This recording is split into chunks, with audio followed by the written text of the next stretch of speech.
Bonjour à tous les amis, j'espère que vous allez bien. Aujourd'hui on se retrouve pour une nouvelle vidéo. On va parler d'un cas qui arrive très fréquemment, la sociabilisation entre congénères. Alors là on va travailler un chien qui s'est fait mordre quand il était chiot les amis. Donc ce qui veut dire que même à la vue de notre chien, il perd totalement ses moyens.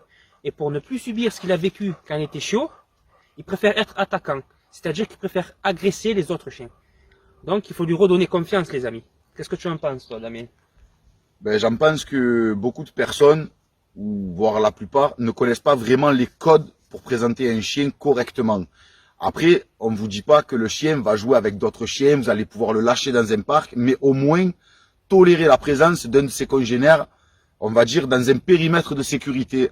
Et vous, ça vous permettra déjà d'être plus rassuré dans vos têtes, parce que je sais qu'on a tous connu le cas de personnes qui lâchent leur chien parce que leur chien est sympathique, mais qui comprennent pas que le vôtre, lui, est très réticent. Donc, on va tout vous expliquer en images et en paroles pour que vous puissiez au mieux sociabiliser votre chien en partant du chiot et à l'âge adulte. Et qui vous rendra les balades plus faciles et plus agréables surtout les amis. On va vous montrer comment procéder pour présenter deux chiens sans que ça se passe mal, sans qu'il y ait des bagarres, sans qu'il y ait des blessures graves bêtement les amis. Et on va vous montrer comment faire. On va tout vous montrer dans cette vidéo, restez bien à l'affût, c'est quelque chose de simple et efficace.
les amis, on vous a montré en premier lieu ce qu'il ne faut surtout pas faire pour présenter deux chiens. C'est-à-dire venir de face à face, il faut éviter l'affront les amis. Surtout quand c'est des chiens à fort caractère.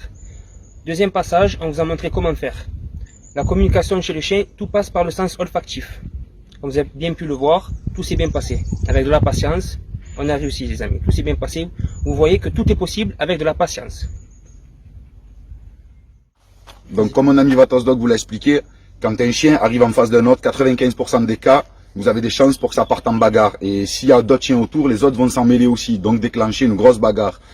Il vous suffit juste de prendre un peu de temps, d'être en sécurité comme nous. On a mis des muselières par sécurité, malgré qu'on gère les chiens. Mais on préfère travailler en sécurité. Vous prenez le temps, il faut que l'autre chien arrive à sentir les fesses de l'autre pour pouvoir sentir s'il est stressé, peureux ou n'importe quoi. Tout passe par l'odeur. Donc en fait, il faut juste prendre du temps et pas arriver comme ça dans un parc et lâcher le chien parce qu'ils sont gentils. On ne sait jamais ce qu'on tombe, enfin sur quel type de chien on tombe en face ou à côté. Donc surtout les amis, prenez bien le temps de faire des présentations et surtout en lieu neutre. Jamais chez vous ou chez l'autre chien. Toujours dans un endroit qui est neutre pour les deux. Sur ce, j'espère que ça vous plaira et que ça vous aura pu vous servir et vous aider. À bientôt les amis.